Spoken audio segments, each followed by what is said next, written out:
A pro-life move on the world stage for the Trump administration. President Trump has rejoined the Geneva Consensus Declaration. It is a coalition of nations united in support of pro-life, pro-family, and pro-women policies. The declaration's objectives include securing meaningful health and development gains for women, to protect life at all stages, and reject abortion as a means of family planning, to defend the family as a fundamental unit of society. And it also recognizes the sovereignty of a country to reach these goals within their cultural means. Throughout Pope Francis's papacy, the Holy Father has frequently supported the sovereignty of nations and warned about the dangers of what he calls ideological colonialism. Pope Francis warned that wealthy Western countries tend to impose ideologies that promote contraception, abortion, and transgenderism on developing countries, which more often than not do not align with those countries' values. In 2023, the Holy Father said that no power, political, economic, ideological, is entitled to unilaterally determine the identity of a nation or social group. But world entities do impose ideologies on nations. Bodies like the European Union and the United Nations, for example, have consistently blasted Poland's pro-life protections. Just this year, Poland, considered one of Europe's most Catholic countries, pulled out of the Geneva Consensus Declaration. Valerie Huber, president of the Institute for Women's Health and the architect of the Geneva Consensus Declaration, joins us now to talk about these developments.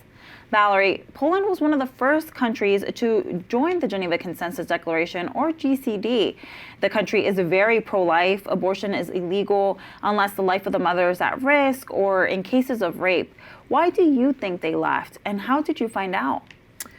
Well, I learned about Poland leaving from Hungary, who is the Secretariat of the Geneva Consensus Declaration.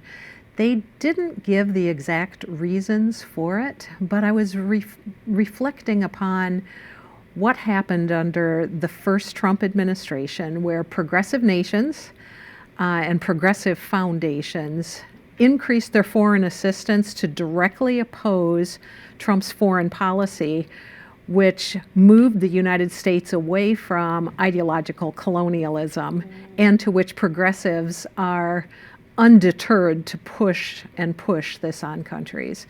I suspect the same thing is happening right now.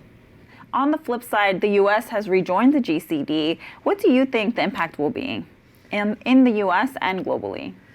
Well, I can't tell you how excited I am about this. Within the first 100 hours of President Trump's administration, he rejoined the Geneva Consensus Declaration. I think that this shows momentum is building. It also shows that President Trump has put a priority on women, on authentic health, and to remove those ideologies out of this discussion. I see more countries joining.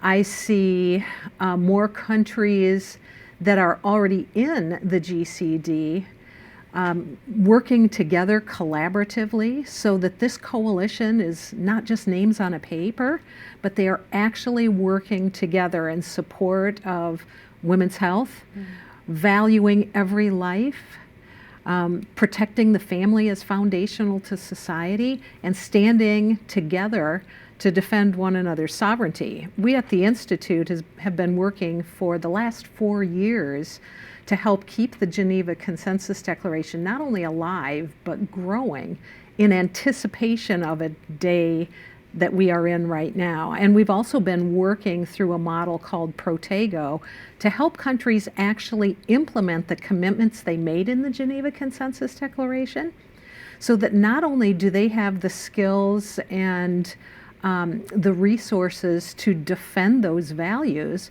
but also to implement those commitments into policies and programs that benefit the people in their country. Looking at these next 4 years, I would like to see the Geneva Consensus Declaration become an indomitable force where every life is valued, where authentic women's health is improved, where families are strengthened, and where ideological colonialism never again can have a foothold, either here in the United States or in any of the countries around the world. What inspiring words.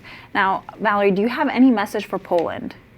Well, this is inexplicable to me why Poland would leave the Geneva Consensus Declaration.